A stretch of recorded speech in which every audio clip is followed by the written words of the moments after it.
అత్యంత శక్తివంతమైన సౌర తుఫాన్ తాజాగా భూమిని తాకింది. గడిచిన 6 ఏళ్లలో ఇంత బలమైన సౌర తుఫాన్ భూమిని తాకడం ఇదే తొలిసారి. ఈ తుఫాన్ ఫలితంగా భూ అయస్కాంత క్షేత్రంలో తీవ్ర అవరోధాలు తలెత్తాయని అమెరికా వాతావరణ సంస్థ తెలిపింది.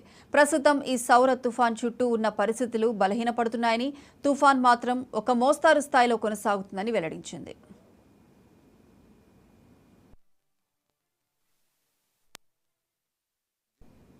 ఈ సౌరజ్వాల వల్ల భూమిపై కొన్ని చోట్ల హై ఫ్రీక్వెన్సీ రేడియో కమ్యూనికేషన్లకు విఘాతం కలగొచ్చని అమెరికా వాతావరణ సంస్థ అధికారులు చెప్పారు. సుదూరంలోని ఎయిర్ ట్రాఫిక్ కంట్రోల్ టవర్లతో సంబంధాలను సాగించడానికి విమానాలు ఈ తరంగాలనే ఉపయోగిస్తుంటాయి. అయితే లోహ విహంగాల్లో చాలా వరకు ఉపగ్రహ ట్రాన్స్మిషన్ వ్యవస్థను ప్రత్యామ్నాయంగా ఉపయోగిస్తుంటారు.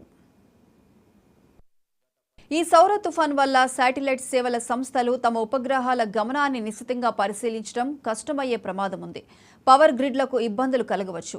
ధ్రువ ప్రాంతాల్లో వర్ణరంజితమైన ఆరోహాలు కూడా ఏర్పడతాయని పరిశోధకులు అంటున్నారు. 11 ఏళ్లకు ఒకసారి సూర్యుడి అయస్కాంత తీరు తెన్నులు మారిపోతుంటాయి.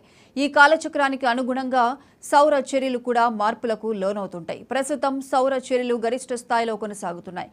ఈ దశను సోలార్ మాక్సిమంగా పేర్కొంటారు. ఈ కాలంలో భూ అయస్కాంత తుఫాన్లు ఉత్పన్నమవుతుంటాయి.